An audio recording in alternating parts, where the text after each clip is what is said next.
We came, we saw, we kicked its ass. Bill Murray was 33 when he shot Ghostbusters. That's right, boys. And in the 70s and 80s, this is what actors in their 30s and 40s look like. But something has changed since then, because actors that age today don't look like this anymore. I lost my hand! They look like this. Or like this. Actors today need to have great hair, perfect skin, and be in flawless shape. They don't look like regular people anymore, they look like supermodels. This isn't every single actor, but it's clear there's been an overall change in how A-list performers look. And it's also how they're shown to the camera, like in low lighting and with more vibrant colours. They're surrounded by other people, and on an actual set, rather than a green screen. Everything's under control, situation normal. You're probably going to say this is because of a wider trend of movies looking bland and flat nowadays, and things like bad lighting, dull colours, and the Netflixy look make basically everything in modern movies look worse. And also, we can't ignore cosmetic surgery. That's my plastic surgeon always said. But if you look at movies from before the millennia, it's hard to deny that the actors looked more like regular people. Keep it still back there, lady, or else we're gonna have to shoot you.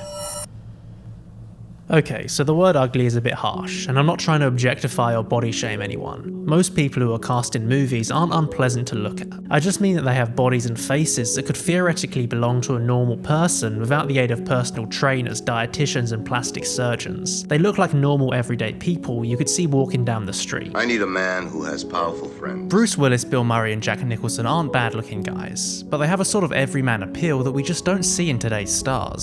Saw it on the television. And a big part of this is that today, people just generally look younger. Physical, clean, Age.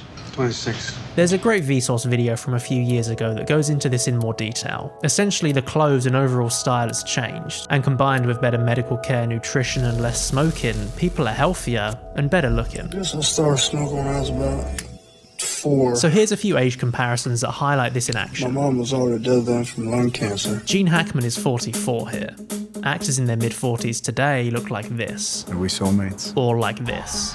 There's quite a big difference. Just a little slap. Sylvester Stallone was 30 when he first shot Rocky. Look at his face. A comparable actor today would be Timothée Chalamet at 29. Young pop! But they play very different types of characters. If we want to be fair, let's compare two all-American action stars. Drop it, dickhead. Glenn Powell, 35 in Twisters, and Bruce Willis, 33 in Die Hard. Robert Pattinson was 35 when he played Batman, and Michael Keaton was only 2 years older. Bruce Wayne.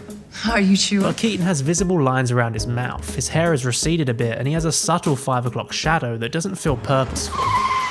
But Pattinson, even though dressed up to look sleep-deprived and reclusive, has a chiseled jaw and perfect skin. Overall, he looks a lot younger. That's interesting. But there's something more at play than actors simply looking older in the past. Frank, they're not here for you. It's the kind of faces that have changed too. Weird Al Yankovic is on the plane. It's the everyman look, receding curly hair or imperfect skin. And it's because of these distinct features that characters had a stronger sense of personality just by looking at them. Do you have any hobbies? I collect spores, molds, and fungus. But before we continue, let's take a moment to thank today's sponsor, Opera Browser. With Opera's integrated tools, I can easily organize my research. I just press Command/ or Control/ and a command line pops up. It can answer questions, generate or recognize images, and even group my research tabs. Look at this, group all of my film tabs. And just like that, Opera's tab islands are formed, each article neatly organised by the films it discusses. I can also create tab islands manually by dragging one tab over another, and even expand or collapse them to stay organised and save space.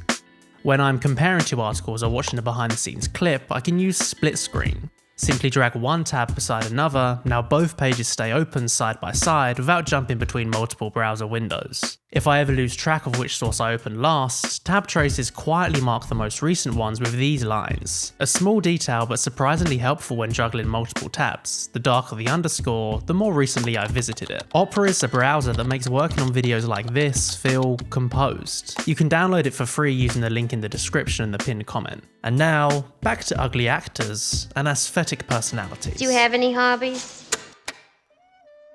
In the opening of Once Upon a Time in the West, we meet 3 characters who don't survive the end of the scene. But they all have an interesting look.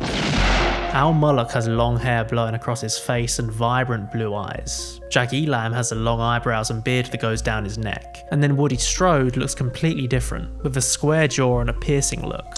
From their faces alone, we can get a level of understanding to their character. It's hard to put into words, but we get a feeling that this guy is going to behave differently to this guy. And then compare them to the station manager. We can understand the dynamic just from the way they look. You can say this is down to great casting, and to some extent it is, but ultimately, it's just these guys' faces that carry the entire 15-minute opening. Oh, well, I suppose it'll be alright. It's the same with the heads of the 5 families in The Godfather. Sure, they all look like mob bosses, but they have small differences in their appearance. We're all grateful to Don Corleone for calling this meeting. How they style their hair, the type of suit they wear, and how fat they are, all goes a long way to tell us about their character. He had all the judges and politicians in his pocket. And this isn't just limited to side characters, even the leads in the past had a more interesting look. They didn't all look like supermodels. You look like 40 miles of rough road. This is people like Sissy Spacek, Leslie Nielsen and Cher. They simultaneously look like a normal person, but also have a unique look. Completely normal individual. Kurt Russell in Escape from New York was big, but in shirtless scenes his abs have little definition. Bruce Willis was handsome, but his receding hairline and modest muscles retain a sort of everyman look. And compare how Hugh Jackman looked in the first X-Men film in 2000 to Deadpool Wolverine. So what is the effect of this? What is the effect of seeing these regular looking people on screen? And how does seeing interesting faces work to make a movie better? Let's take a look at a few examples. This is Mia Farrow in Rosemary's Baby. I'm Rosemary Woodhouse. As the film progresses, she cuts her hair shorter and begins to look paler and thinner. Visually, we understand the transformation the character is undergoing. I'm not changing. I just want to go to Dr. Hill and get a second opinion. Would this work if she was played by someone like Margot Robbie? I don't think so. It's Mia Farrow's unique look that helps make the character feel like an actual person that could exist somewhere, which makes us empathise with her more. Dr. Hill, please. It's the same with John Travolta in Blowout, Shelley Duvall and Jack Nicholson in The Shining, and Malcolm McDowell in A Clockwork Orange. It was horrible. In Star Wars, Luke and his family look like fairly ordinary people, whereas Grand Moff Tarkin and the Imperial officers have a much more austere look to them. Fear will keep the local systems in line. In the 20th century, the pool of actors to choose from seems to have been much more aesthetically varied than it is today. There was actors with big noses. I got it. Go ahead. Big foreheads. He's gonna prove it to the whole world. Heavy-set eyes. Did you know that? And receding hairlines. You and me together, that'd be tops. We subconsciously infer things about people's personality based on their features, which in turn helps them create a richer character without much heavy lifting. Mentally, you picture my dog. In Taxi Driver, De Niro's buddies look like real cab drivers you could actually find in New York. This guy, completely bald on top but with a flow at the back. This guy with his scruffy beard and round glasses. And even De Niro himself with his 5 o'clock shadow and redness around his eyes. If you got into a cab and this was the driver, you wouldn't think twice. Did I tell you to do that with the meter? All of these actors look like they actually belong in the setting rather than just walking out of a dressing room. Can I talk to you for a second? And this is environmental immersion. In 1976, after Sylvester Stallone went 15 rounds in Rocky, his face was soaking wet, his hair sticking to his head, and he's covered in blood with his face fully contorted with bruises. But in 2015, after Michael B. Jordan fought in Creed, he's just got a subtle sheen of sweat and a small bruise around one eye. Stop! It's me! At the end of Spider-Man, Tobey Maguire's suit is ripped to hell, revealing his bruised, dirty and sweaty face and this chaotic tear across his mask. Mr. Osborn. But for Tom Holland, he's got a couple of cuts that seem very intentionally placed, and his suit isn't ripped at all. His mask hasn't been torn open, but just neatly taken off. Hey, Blondie? Water? After Clint Eastwood walked 70 miles in the desert, his face is completely scarred and burned. We can barely recognise him. But today, there aren't many examples of actors looking scarred like this. It seems like everyone has to look perfect all the time. It's as if somewhere along the way, almost every actor has taken the substance and transformed into a kind of picture-perfect version of themselves. Not a single wrinkle, not a hair out of place, and completely smooth skin. The best we'll get is maybe a small smear of dirt or a tiny cut. And they look great, but when everyone looks perfect, things start to get a bit stale. And sure, this isn't every single actor working today, you can still find distinct looking people, but it seems like it is the majority of them.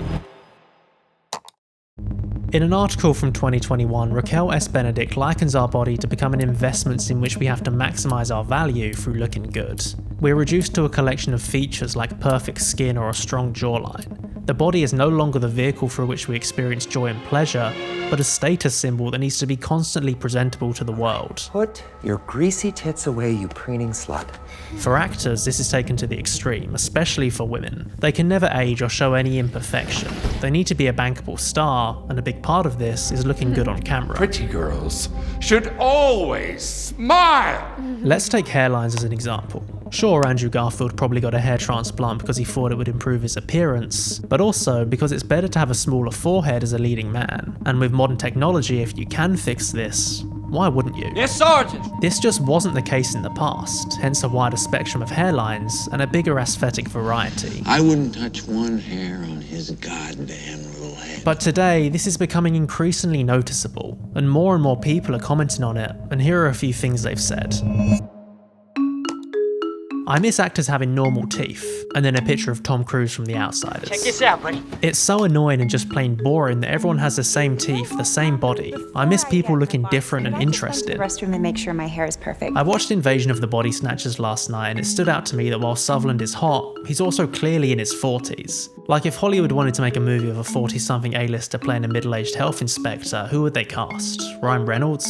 Chris Evans? I got this. We no longer have leading men who are good-looking and charismatic, but also don't look like they wake up at 5 AM to hit the gym.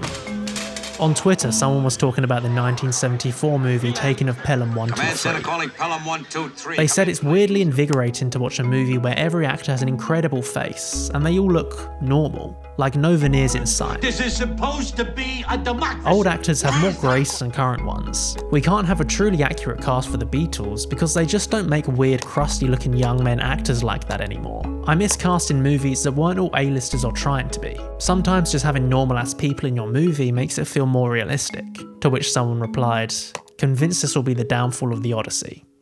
Which brings us on to perhaps a good label to put on this kind of perfect-looking A-lister we see today. iPhone face.